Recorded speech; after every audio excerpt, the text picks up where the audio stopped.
He's back to pass. Pressure coming. He's going to get hit in the end zone. That's going to be a safety. It's now time for Gridiron State of the Union. Another touchdown, Porter Ridge, and they've gone up. The score is 23-17. Presented by DMR Reconstruction, North Carolina's leader in quality insurance restoration services, with crews on standby 24 hours a day, 7 days a week. DMR Reconstruction has your restoration needs covered. Give them a call at 704-327-4028. He's going to hand it off to Byram. Byram on the right-hand side. He's going to be into the end zone. Touchdown, Monroe. Gridiron State of the Union is your insider's look each week into Union County High School football. Malcolm fires one off, and it's into the end zone. Touchdown, Piedmont. Now we head into the DMR Reconstruction Studio and your host, Brian Stevenson. 9 started out last week in the hunt for a state championship. Only 4 remain. And the Dean of Union County Coaching calls it a career. Hello, everyone, and welcome to Gridiron State of the Union. I'm Brian Stevenson. Monroe steamed over Forbush. Weddington downs Asheville. Cuthbertson gets a great road win at Irwin. And Union Academy knocks off North Stokes. Unfortunately, the win streak stops at 8 for Marvin Ridge. Forest Hills falls to East Burke. Parkwood, Piedmont, and Sun Valley also see their seasons come to an end. But one of the biggest stories of the week came on Tuesday when Forest Hills Yellow Jackets coach John Lowry announced his retirement. Coach Lowry has been on staff at Forest Hills since 1978. We'll talk more about his legacy with Sideline Mike in our roundtable segment. But right now it's time to take our trip around Union, and this week we start as always with Sideline Mike and our WIXC Game of the Week. The WIXC Game of the Week features the number 1 seed in the 2AA bracket, Monroe, hosting the Maiden Blue Devils. Last week, the Red Hawks cruised to a round 1 victory 55-7 over Forbush. Scoring all 55 points in the first half, Braxton Knotts had 3 touchdowns on the night.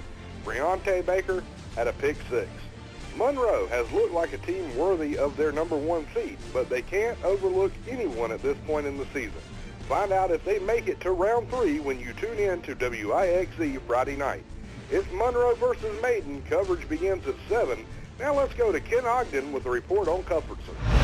The Cuthbertson Cavaliers will face the Crest Chargers in round 2. Last week, the Cavaliers had a 49-40 road win over Irwin. Byron Gaiman ran for 132 yards and a score.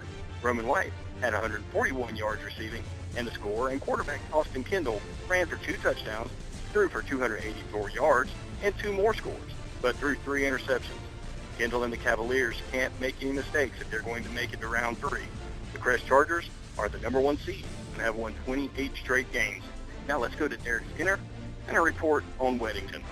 The Weddington Warriors hit the road to AC Reynolds this week. Last Friday night, they beat Asheville 30-17. It was the 3rd straight year the Warriors have ended the Cougar season. Nick Patterson had 3 sacks, an interception, and 2 touchdowns on the night.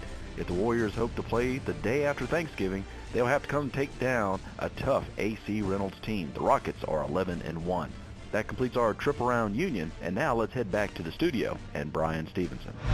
Thanks a lot, Derek. One more team in action this week. Union Academy picked up a 27-7 first-round win at North Stokes last week in the 1A playoffs. This week, the Cardinals travel to Thomas Jefferson Academy. Good luck to the Cardinals. Time now for our first time out on Gridiron State of the Union, and when we come back, it's our roundtable segment. Thank you for tuning in and listening to the Gridiron State of the Union, brought to you exclusively by DMR Reconstruction. Fire, water, wind, or mold damage, they are your go-to source. And if you're thinking about remodeling, from the tip top of the roof to the bottom of the foundation, they can handle it for you. Windows, doors, paint, floors, vinyl siding, they do it all at DMR Reconstruction. Stop by and visit their showroom on Highway 74 in Marshville, North Carolina. You'll be glad you did. 704-327-4028, 327-4028, and they hope you're enjoying the Gridiron State of the Union, brought to you by DMR Reconstruction. Welcome back to Gridiron State of the Union. Time now for our roundtable segment, and I'm joined by Sideline Mike. And Sideline, first thing we got to talk about is news that broke this week that the longest tenured coach in Union County, John Lowry has retired.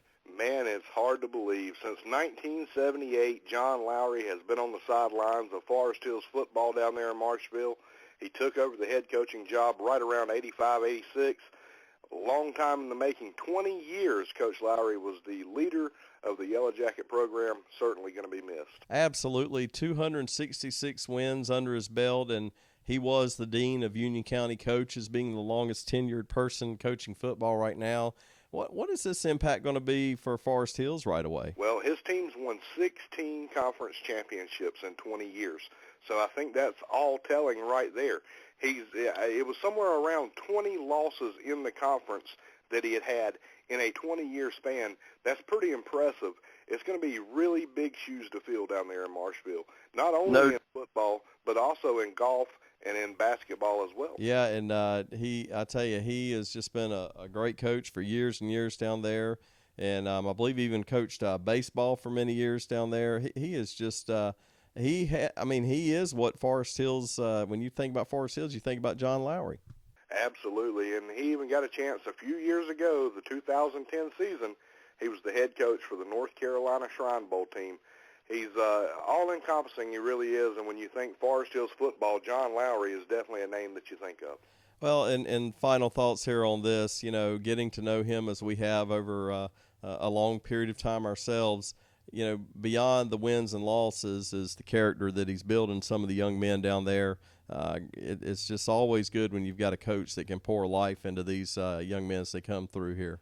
Absolutely. He did a lot for those teams and for his players. And you see that in the fact that the players always come back and they always have fond things to say about Coach Lowry. Well, let's move on to the playoffs real quick. We don't have to go through every single one of these, but unfortunately 5 teams lost last week. We saw the biggest surprise was Marvin Ridge take a bow out of the playoffs, and Forest Hills another surprise. We also saw Parkwood, Crest, and Sun Valley all turning their attention to basketball after last week. Yeah, it's sad to say, out of the 9 teams in Union County, only 3 remain. We've got Weddington, Monroe, and Cuthbertson still in it. But if you're going to have a dog in the fight, I like our chances with the 3 that we've got left. Well, yeah, let's talk about those real quick. Of course, we saw Weddington last week. I thought a really solid performance against Asheville. Weddington had a real solid performance against Asheville, the best victory that they've had over the Cougars from Asheville. A handedly victory. They won that one 30-17. Only 9 points had separated those 2 teams in 2 previous meetings. Pretty impressive for the Warriors. And, of course, Cuthbertson, a tough win up at Irwin. That's a tough place to play.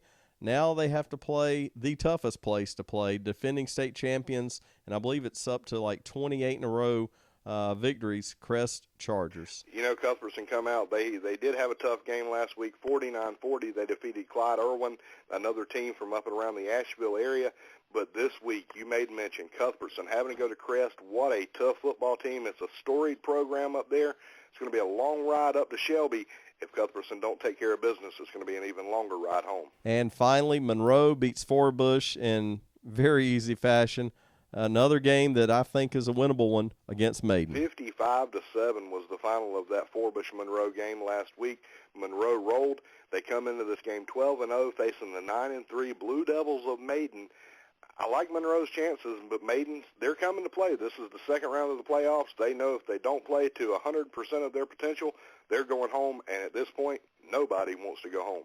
Well, we'll see who wins on Friday night. You've got the call. I'll be there with Shane Green and you guys, and it's going to be a great Friday night. Winners get to play the day after Thanksgiving. Sideline Mike, our roundtable guest, and when we come back, the coach of the Cuthbertson Cavaliers, David Johnson, right after this.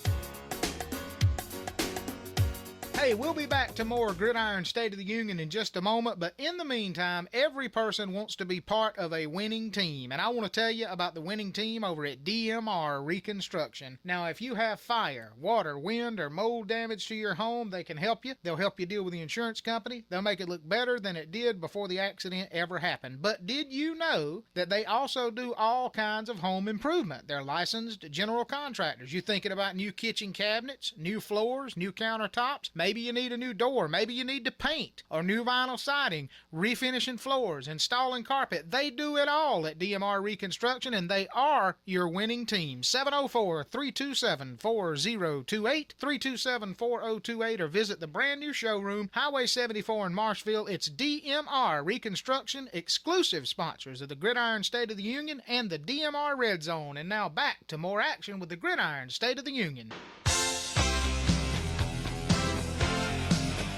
Welcome back to Gridiron State of the Union. Time now for our Coach's Corner segment. And I'm joined by David Johnson, coach of the Cuthbertson Cavaliers. And, Coach, first of all, congratulations. Good win last week against Irwin in round one of the playoffs. Well, thank you. It was nice to travel up there and be able to go out and play a 48-minute game and come away with a win. And anytime you can get a win in the playoffs, whether it's on the road, home, or whenever, you'll take it. So the boys were happy, and I was really proud of the way they played last Friday night against a very good Irwin team that had a very unique stadium and a lot of fans and a hostile environment. So real proud of how they performed last week. Let's talk about the season a little bit. You guys get the win up there, 49-40, as you mentioned, but the week before you get 2 wins in one day. Not too many teams get that with the Pinecrest forfeit there.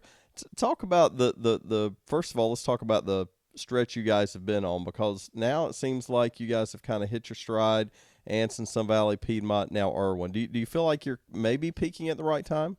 Well, yeah. I mean, it was one of those things. I thought we started off in the beginning of the season pretty well, and we came out and we were playing to, our potential and doing well and won a few games in a row early on in the season. And then, we just had some unfortunate injuries that kind of derailed us a little in the middle, and we lost a couple in a row, not to mention played some really good teams.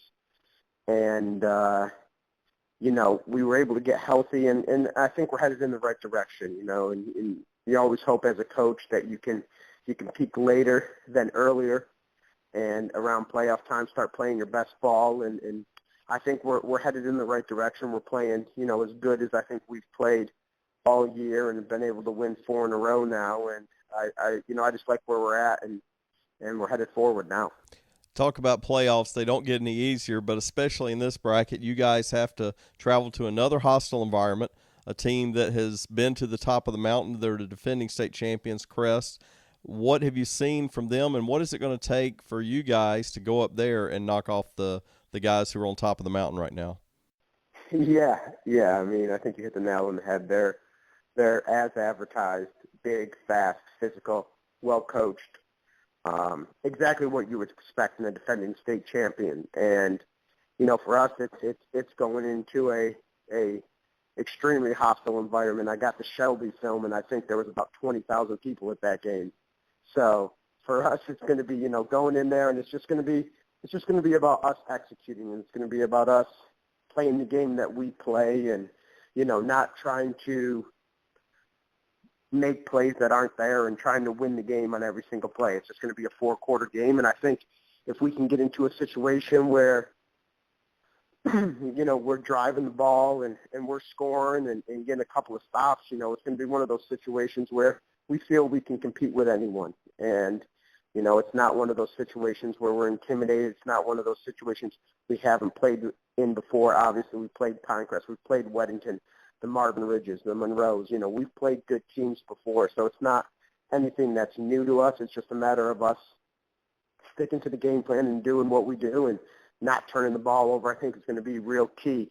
I think if, either team turns the ball over, it really could be the demise of them. So it's going to be a 4-quarter game, and they're obviously very good, and we're going to have to play, the best game we can play. And if we can do that, I like our chances.